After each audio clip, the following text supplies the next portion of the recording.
Next topic रहेगा origin of, ये बहुत ही मजेदार टॉपिक है, origin of optical isomerism. Origin of optical isomerism, ऐसा क्यों हुआ, ठीक है ना। ये जो प्लेन पोलराइज्ड लाइट है कि राइट में या लेफ्ट में रोटेट क्यों हो रही है, उसका कारण आज हम जानेंगे, ठीक है। देखो भाई, कोई भी मॉलिक्यूल, फॉर एग्जांपल मैं सबसे सिंपलेस्ट मॉलिक्यूल ले लेता हूं बेटा, ये कार्बन है, इसके ऊपर ये टेट्राहेड्रली 4 हाइड्रोजन जुड़े हुए हैं, ओके। अब इसमें क्या है, जब ये प्लेन पोलराइज्ड लाइट जब इस कंपाउंड में से पास होगी, फॉर एग्जांपल एक ग्लास ट्यूब के अंदर इसका सॉल्यूशन है ना, लिक्विड फॉर्म में इसका सॉल्यूशन है, जब ये लाइट इसमें से पास होती है तो there are so many molecules, लाखों करोड़ों हजारों पता नहीं कितने मॉलिक्यूल है, ओके। जब ये इसमें से पास होती है तो this light is interacting with this molecule, all the molecule जो उसके रास्ते में आएंगे, ठीक है। अब जब ये इसके रास्ते में आएंगे तो जब ये इसके साथ इंटरेक्ट करती हैं तो ड्यूरिंग इंटरेक्शन उसका प्लेन राइट में भी जा सकता है और लेफ्ट में भी जा सकता है, depending upon the nature of this compound, ठीक है। अब ये जो कंपाउंड है इसमें बेटा दो चीजें हो सकती है, दो प्रोबेबिलिटी है, ठीक है ना। पहला कि ये जो मेरा कंपाउंड है ये सिमेट्रिकल कंपाउंड हो सकता है, क्या हो सकता है, सिमेट्रिकल कंपाउंड, या फिर ये अनसिमेट्रिकल हो सकता है, ठीक है, अनसिमेट्रिकल, ओके।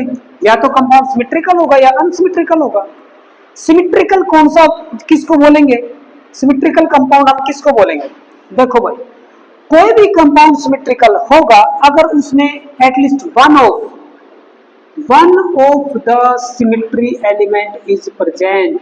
धीरे धीरे यहाँ पे थ्योरी बिल्डअप होगी बेटा, आप उसको ध्यान से गौर से समझना। One of the symmetry elements, when one of the symmetry elements, symmetry elements कई तरह के होते हैं, मैं अभी वही लिखने जा रहा हूं, उसमें से अगर एक भी सिमेट्री एलिमेंट उसके अंदर है तो वो सिमेट्रिकल हो जाएगा, और जितने ज्यादा होंगे तो हम बोलते जाएंगे कि अब ये और ज्यादा सिमेट्रिकल है और ज्यादा है, लाइक दैट। अनसिमेट्रिकल क्या होगा, none of symmetrical element is present, is present. तो ऐसे कंपाउंड को मैं क्या बोलूंगा, अनसिमेट्रिकल कंपाउंड बोलूंगा, ओके। अब क्या है, कई टीचर बोलते हैं कि भाई ये जो कार्बन है ना यहाँ पे, ये कायरल कार्बन एटम है, क्या है, chiral carbon atom, sorry achiral carbon atom, achiral, और एक ऐसा कार्बन एटम जिसके ऊपर चारों ग्रुप क्या हो, अलग अलग तरीके के हो, ऑल आर डिफरेंट ग्रुप, तो ये कायरल कार्बन एटम है। तो ये क्या है, कायरल कार्बन एटम है, और कायरल कार्बन एटम है तो वो ऑप्टिकली एक्टिव हो गया, और कायरल कार्बन एटम अगर नहीं है, अगर इसमें से दो ग्रुप अगर एक जैसे हो जाएंगे ना तो कायरल कार्बन एटम नहीं होगा बेटा। तो बोलते हैं कि भी वो एकायरल हो गया, और एकायरल जो है ना उसके अंदर ऑप्टिकल एक्टिविटी शो करने की टेंडेंसी नहीं होती है, ये वाले ऑप्टिकल एक्टिविटी शो करते हैं, जस्ट वो एक ही रीजन बताते हैं, due to the presence of chiral carbon atom. लेकिन ये कायरल कार्बन एटम होने से ऐसा क्या हो रहा है कि वो ऑप्टिकली एक्टिव हो रहा है, मेन रीजन है बेटा ये जो मैंने लिखवाया है आपको, इस कायरल कार्बन के अंदर एक भी सिमेट्री एलिमेंट नहीं है। अब दिमाग में आ रहा होगा कि सर ये जो सिमेट्री एलिमेंट है ये क्या है, मेन मुद्दा तो इन्हीं का है, ठीक है बेटा। देखते हैं भाई सिमेट्रिकल एलिमेंट क्या क्या होते हैं। मेनली सिमेट्रिकल एलिमेंट्स को 3 कैटेगरी में डिवाइड किया गया है। एक चौथी कैटेगरी होती है, वो भी जस्ट मैं आपको इंट्रो दूंगा उसका, बट 10+2 लेवल पे वो नहीं आता है। देखो भाई सिमेट्री एलिमेंट्स, इस चीज को समझो बेटा, सिमेट्री एलिमेंट्स, मेन हेडिंग डाल लो सिमेट्री एलिमेंट्स। सिमेट्री एलिमेंट अगर प्रेजेंट हो गया तो वो ऑप्टिकली एक्टिव कंपाउंड नहीं होगा, okay. Symmetry elements number 1, centre of symmetry, centre of symmetry,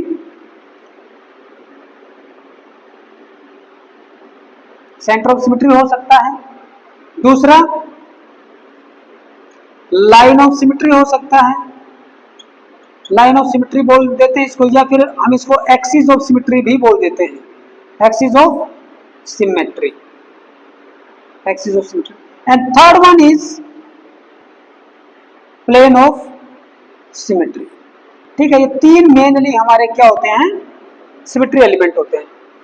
centre of symmetry का मीनिंग क्या है, इस चीज को समझो बेटा, मैं यहीं पे समझाने की कोशिश करूंगा, थोड़ा सा ध्यान से समझना। सेंटर ऑफ सिमेट्री का मतलब ये है कि पूरे मॉलिक्यूल के अंदर एक सेंटर ऐसा होगा, अगर उस सेंटर से मैं लेफ्ट में जाऊं, मान लो फॉर एग्जांपल, और अगर मान लो मुझे थोड़ी सी दूरी पे एक एटम मिला, तो सेम उसके बैकवर्ड डायरेक्शन में उतनी ही दूरी पे वैसा का वैसा एटम मिलना चाहिए, तो मैं बोलूंगा कि हाँ उसके अंदर सेंटर ऑफ सिमेट्री है। जैसे कि मान लो ये कार्बन है, ओके, या कोई दूसरा कंपाउंड लेते हैं, जैसे प्लेटिनम है, उसने ये एक कंपाउंड बनाया, PtCl4 होता है ना, स्क्वायर प्लेनर, ये सेंटर है, इतनी दूरी पे इधर गया क्लोरीन एटम है भाई, इधर आया क्लोरीन एटम है, ओके, इससे इधर गया क्लोरीन एटम है, अपोजिट में गया तो क्या यहाँ पे ये जो प्लेटिनम जहां पे बैठा है वो सेंटर ऑफ सिमेट्री है कि नहीं, सेंटर ऑफ सिमेट्री है। ओके, तो सेंटर ऑफ सिमेट्री में हम ऑपरेशन क्या कर रहे हैं, हम ऑपरेशन कर रहे हैं, हम सेंटर से मूव कर रहे हैं एक पर्टिकुलर डायरेक्शन में, और फिर अपोजिट डायरेक्शन में भी देख रहे हैं। ओके, तो जब जब मैंने इधर देखा तो इसके जस्ट इसके इनवर्ट क्या है, there is a same atom, तो इसके अंदर जो सेंटर ऑफ सिमेट्री में क्या है, यहाँ पे ऊपर लिख रहा हूं मैं, सेंटर ऑफ सिमेट्री में हम ऑपरेशन करके देखते हैं इन्वर्जन।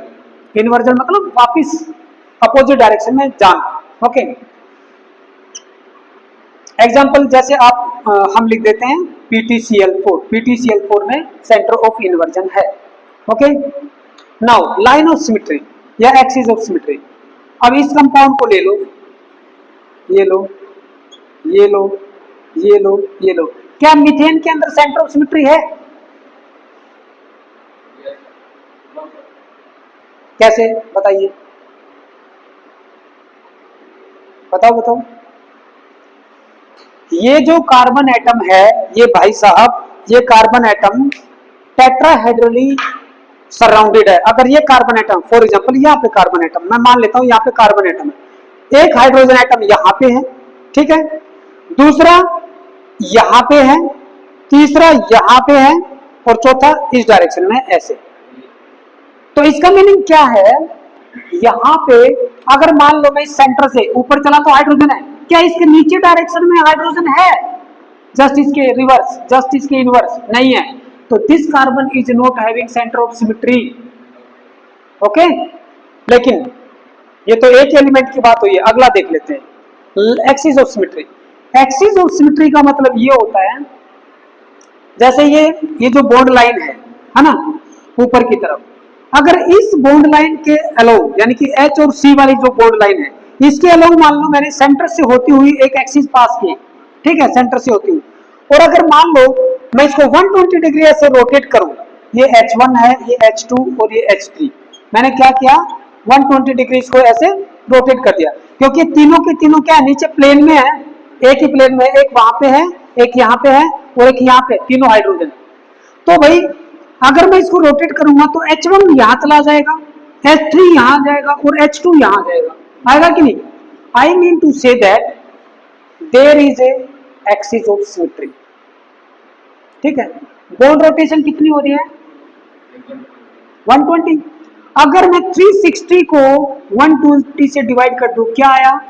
3। तो ये 3n एक्सिस ऑफ सिमेट्री है। इसको मैं क्या बोलूंगा? 3n axis of symmetry. Axis of symmetry को हम C से डिनोट करते हैं, ठीक है, और ये C3n एक्सिस है, right, C3n axis of symmetry. कैसे पता चला? अगर मैं 360 को 120 से डिवाइड करूं, भाई मैं रोटेशन कितनी दे रहा हूं कि वो सेम शेप आ रही है, सेम शेप को आ रही है ना, ये हाइड्रोजन यहाँ पे चला गया, ये यहाँ पे सेम शेप आ रही है, तो 120 डिग्री के बाद है। तो इसका कहने का मतलब है, ये जो एक्सिस है, ये मेरी 3 फोल्ड एक्सिस ऑफ सिमेट्री है, एक्सिस ऑफ सिमेट्री, और इसको मैं C3 बोलूंगा, N नहीं, C3 एक्सिस। समझ में आ गया? या तो 3 फोल्ड एक्सिस ऑफ सिमेट्री बोलो या C3 सिंपली। अच्छा जनाब, ये जो मैंने बोला था यहाँ पे PtCl4, क्या आप बता सकते हो PtCl4 में एक्सिस ऑफ सिमेट्री है कि नहीं है, और है तो कितनी है? ये एक स्क्वायर प्लेनर कंपाउंड है। अगर मैं एक एक्सिस सेंटर से होते हुए ऐसे पास करूं, हाँ, और अगर मैं इसको 90 डिग्री रोटेट करूं तो ये यहां पे आ जाएगा, ये वाला उठ के यहां पे आ जाएगा, ये यहां पे आ जाएगा, और ये ऐसे कर जाएंगे। तो 90 डिग्री रोटेट करने पे तो 360 डिवाइडेड बाय 90 क्या आएगा 4। So it is containing an axis of symmetry which is 4 fold. तो क्या है, इसके अंदर C4 एक्सिस है, या मैं बोल सकता हूं 4 फोल्ड एक्सिस ऑफ सिमेट्री इसके अंदर प्रेजेंट है।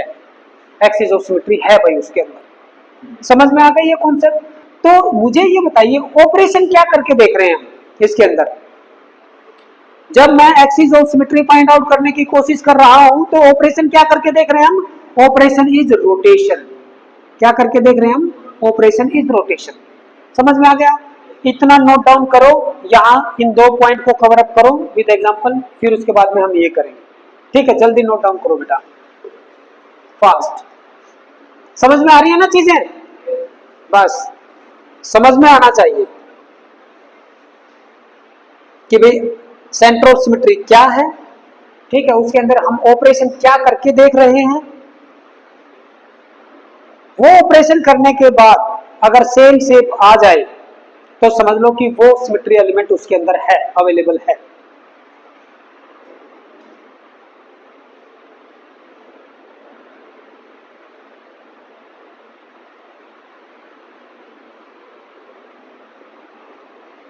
चलो ये वाला और समझ लो बेटा। ठीक है, फिर आप कंटिन्यूसली इसको नोट डाउन कर लेना। प्लेन ऑफ सिमेट्री देखो, प्लेन ऑफ सिमेट्री में क्या है, जैसे मान लो मैं एक कंपाउंड ले रहा हूं C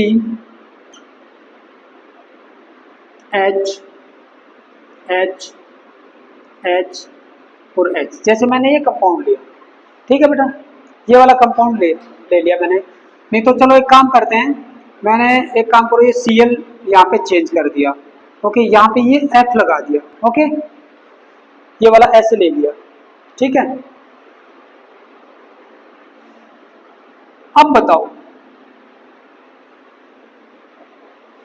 प्लेन ऑफ सिमेट्री, क्या मैं इस कंपाउंड के अंदर से कोई ऐसा प्लेन देख पा रहा हूं कि भाई इसकी शेप में कोई चेंज ना हो, मतलब सेम शेप आ जाए। प्लेन में क्या होगा, plane is like a mirror.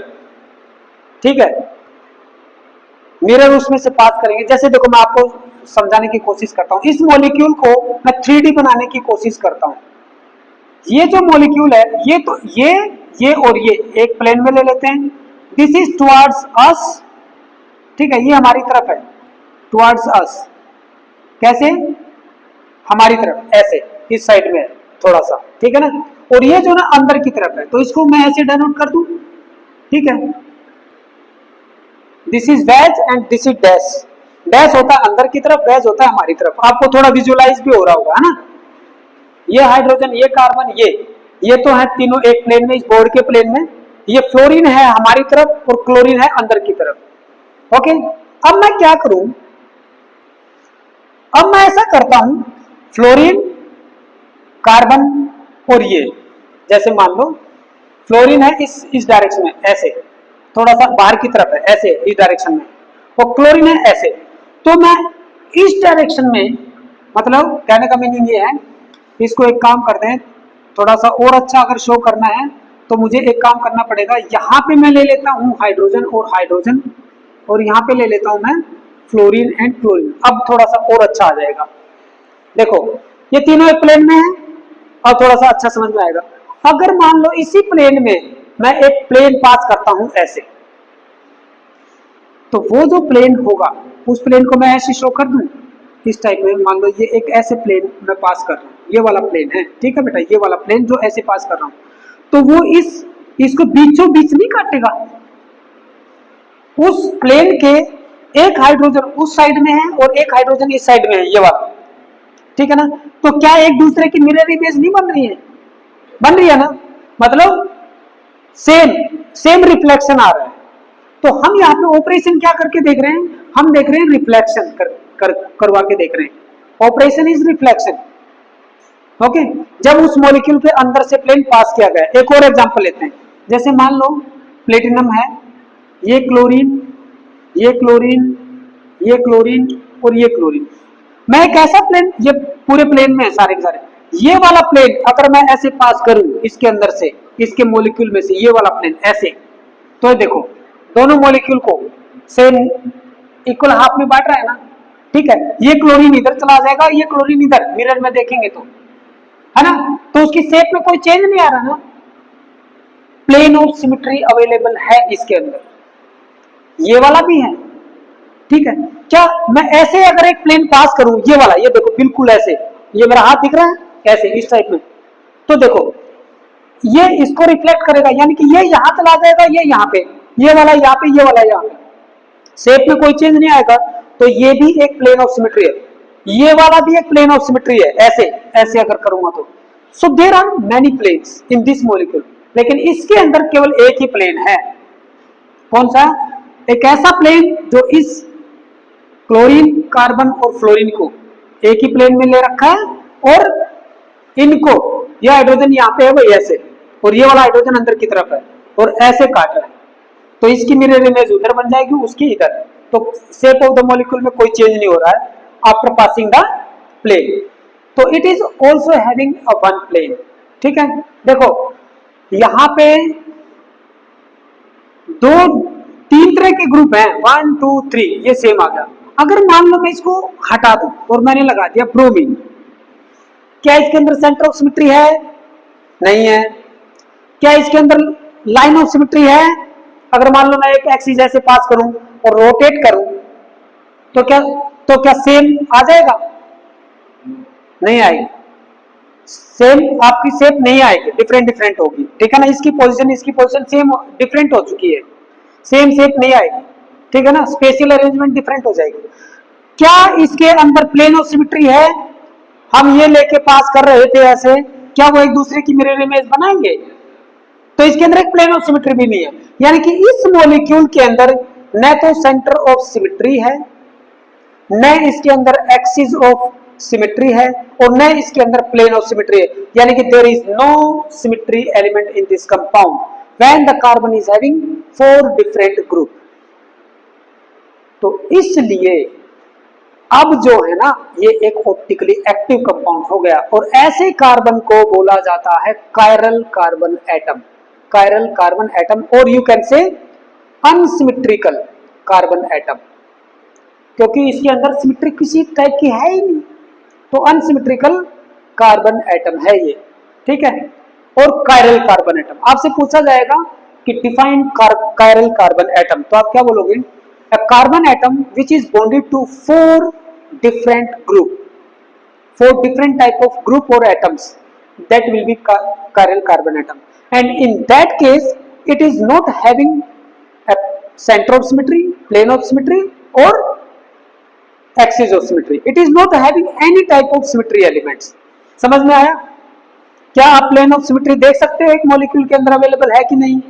ठीक है, तो यही हमारा मेन कॉन्सेप्ट है बेटा, कि जब एक मॉलिक्यूल के अंदर कोई भी सिमेट्री एलिमेंट नहीं रहता है तो वो क्या हो जाता है? कायरल कार्बन एटम, और उसके अंदर ऑप्टिकल एक्टिविटी शो करने की टेंडेंसी आने लग जाती है, क्योंकि अब ये जो मॉलिक्यूल है ना, ये मॉलिक्यूल प्लेन पोलराइज्ड लाइट को रोटेट करवाएगा जरूर 110%, ओके, आइदर लेफ्ट और राइट, वो हम देखेंगे कौन सा किधर करवाएगा। हम बोर्ड पे देख के तो नहीं बता सकते, हाँ एक्सपेरिमेंट करके ही हम पता कर सकते हैं। समझ में आ गया? सिमेट्री देखो, सेंटर ऑफ सिमेट्री में ऑपरेशन क्या था? इन्वर्जन। एक्सिस ऑफ सिमेट्री में रोटेशन करके देख रहे थे। प्लेन ऑफ सिमेट्री में ऑपरेशन इज रिफ्लेक्शन। ये अपना टेबल कंप्लीट कर लेना, रिफ्लेक्शन करके देखेंगे। रिफ्लेक्शन किस में होता है? प्लेन लगा के, मिरर प्लेन लगा के, ठीक है। एग्जाम्पल मैंने आपको 2 एग्जाम्पल दे दिए, एक ये कार्बन वाला दिया था और एक प्लेटिनम वाला, ठीक है ना। दोनों एग्जाम्पल को आप अच्छे से अपने नोटबुक में नोट करो, फिर हम आगे बढ़ते हैं।